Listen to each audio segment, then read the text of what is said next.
Morning and welcome to the studio. I'm Chris Kent and this is the second in an occasional series about voice acting and poetry.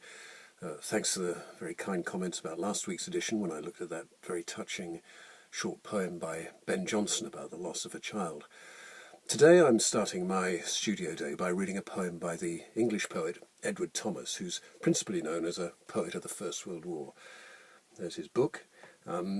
And that's completely accurate because almost everything that he wrote in poetic form was written between the years of 1914 and 1917.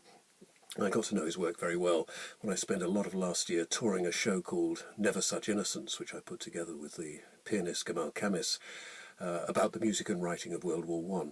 There's more about it at neversuchinnocence.co.uk if you're interested. Anyway, this is a poem called As the Teams Head Brass. And it's essentially a narrative poem, which makes it a useful studio exercise because, well, I guess almost everything we do is storytelling of one kind or another. Actually, on my list of jobs for today, for example, is a particularly crunchy medical narration, which couldn't be more different on the face of it, but it's still essentially a narrative about a sequence of events which needs laying out in a way a listener can easily follow in just the same way.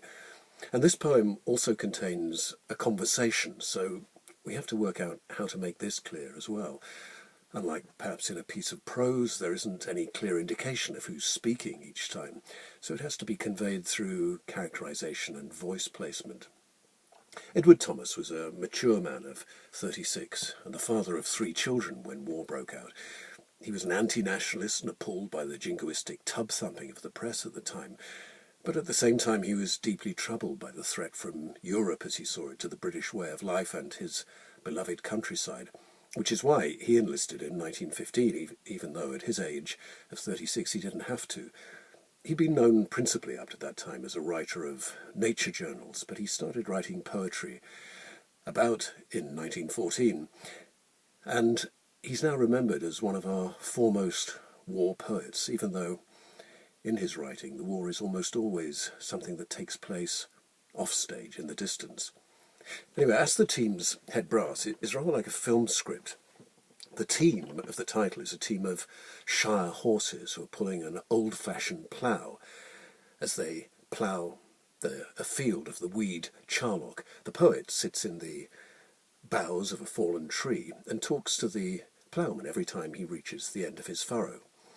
And the poem is framed by the 2 lovers who disappear into the woods at the beginning for presumably amorous purposes and emerge at the end, perhaps symbolizing the creation of new life in contrast to the destruction of the distant war towards which the poet is inexorably drawn.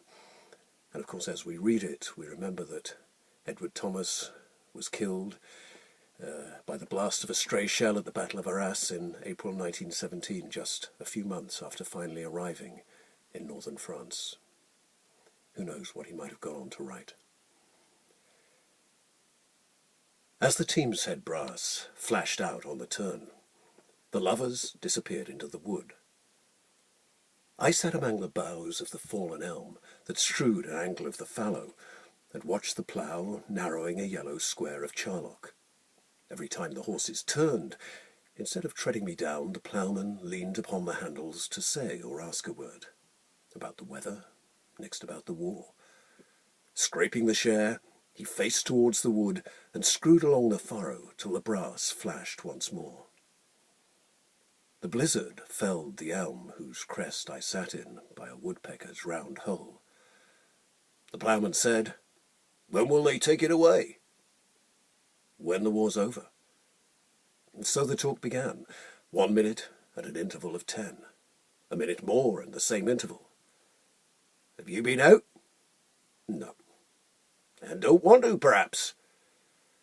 "If I could only come back again, I should." "I could spare an arm." "I shouldn't want to lose a leg. If I should lose my head, why, so I should want nothing more." "Have many gone from here?" "Yes." "Many lost?" "Yes, a good few. Only 2 teams work on the farm this year. One of my mates is dead. The second day in France they killed him. It was back in March, The very night of the blizzard, too. Now, if he had stayed here, we should have moved the tree. And I should not have sat here. Everything would have been different, for it would have been another world. Aye, and a better, though if we could see all might seem good. Then the lovers came out of the wood again. The horses started, and for the last time I watched the clods crumble and topple over after the ploughshare and the stumbling team.